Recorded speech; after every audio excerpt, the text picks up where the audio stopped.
ଏବେ ସୁଭଦ୍ରା ଯୋଜନାକୁ ନେଇକି ପୁଣି ଆସିଛି ଆଉ ଏକ ବଡ଼ ଅପଡେଟ୍ କି ସୁଭଦ୍ରା ଯୋଜନାରେ ଯଦି ଆପଣଙ୍କୁ 1 ଟଙ୍କା ମିଳିନି ତାହେଲେ ଆପଣଙ୍କ ଆକାଉଣ୍ଟକୁ ଟଙ୍କା ଆସିବ ନା ନାହିଁ।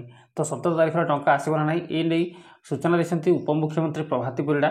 ତ କ'ଣ କହିଛନ୍ତି ଭିଡ଼ିଓରେ ହିଁ ଜଣେଇବି। ସୋ ଭିଡ଼ିଓକୁ ବିନା ସ୍କିପ୍ କରି ସମସ୍ତେ ଶେଷ ପର୍ଯ୍ୟନ୍ତ ଦେଖିବା ସହିତ ଭିଡ଼ିଓ ଗୋଟେ ଲାଇକ୍ କରନ୍ତୁ। ଯଦି ଚ୍ୟାନେଲକୁ ନୂଆ କରି ଆସିଥିବେ ଚ୍ୟାନେଲକୁ ସବସ୍କ୍ରାଇବ୍ କରିନେବେ ଆଗକୁ ଏହିପରି ନୂଆ ନୂଆ ଲାଟେଷ୍ଟ ଅପଡେଟ୍ ପାଇବା ପାଇଁ। ସୋ ଚାଲନ୍ତୁ ଦେଖନ୍ତୁ କ'ଣ କୁହାଯାଇଛି ନା ଆସନ୍ତା 17 ତାରିଖରେ ସୁଭଦ୍ରା ଯୋଜନାର ରାଜ୍ୟର ଯୋଗ୍ୟ ମହିଳାଙ୍କ ଆକାଉଣ୍ଟକୁ ପ୍ରଥମ କିସ୍ତି ପଠାଇବେ ସରକାର। ତ ଏହି ଟଙ୍କା ପଠାଇବା ପୂର୍ବରୁ ସରକାର ଏକ ଟ୍ରାଏଲ୍ ରନ୍ ମଧ୍ୟ କରିଛନ୍ତି।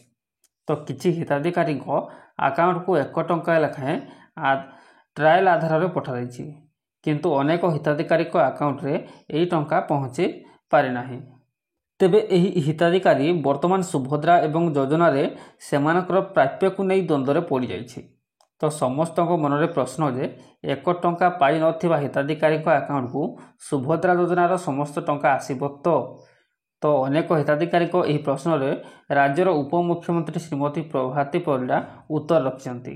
ସେ କହିଛନ୍ତି ଯେ 1 ଟଙ୍କା ଖାତାକୁ ଆସିନଥିଲେ ମଧ୍ୟ ସୁଭଦ୍ରା ଯୋଜନାର ସମସ୍ତ ଟଙ୍କା ପାଇବେ ଯୋଗ୍ୟ ହିତାଧିକାରୀ।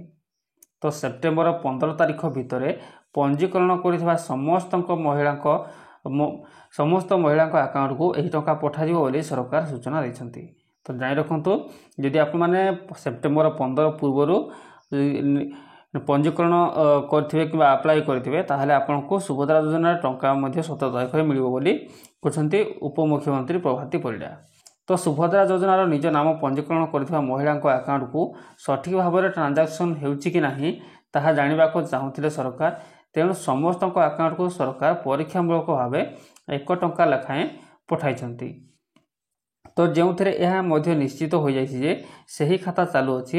ତେଣୁ ସୁଭଦ୍ରା ଯୋଜନାରେ ସାମିଲ ଥିବା ସମସ୍ତ ମହିଳାଙ୍କ ଖାତାକୁ ଆଗକୁ ସବୁଥରର ସୁଭଦ୍ରା ଟଙ୍କା ଆସିପାରିବ। ତ 17 ତାରିଖରେ ସୁଭଦ୍ରା ଟଙ୍କା ଆସିବ, ହେଲେ ଏହା ପୂର୍ବରୁ ପରୀକ୍ଷା କରାଯାଇଛି ସିଷ୍ଟମ୍ ଠିକ୍ ଭାବରେ କାମ କରୁଛି କି ନାହିଁ। ତ ପରୀକ୍ଷାମୂଳକ ଭାବେ ସୁଭଦ୍ରା ହିତାଧିକାରୀଙ୍କ ଖାତାକୁ ପଠାଯାଇଛି 1 ଟଙ୍କା। ଯେଉଁମାନେ ଯୋଗ୍ୟ ସେହିମାନଙ୍କ ଖାତାକୁ 1 ଟଙ୍କା ଲେଖାଏଁ ପହଞ୍ଚିଛି। ଏହାପରେ 17 ତାରିଖରେ ସମ୍ପୂର୍ଣ୍ଣ ଟଙ୍କା ଖାତାକୁ ଯିବ।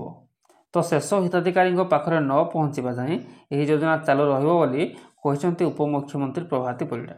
ତ ଏହା ସହିତ ସୁଭଦ୍ରା ଯୋଜନାର ଟଙ୍କାକୁ ନେଇ ଭୟଭୀତ ନ ହେବା ପାଇଁ ସେ ପରାମର୍ଶ ଦେଇଛନ୍ତି।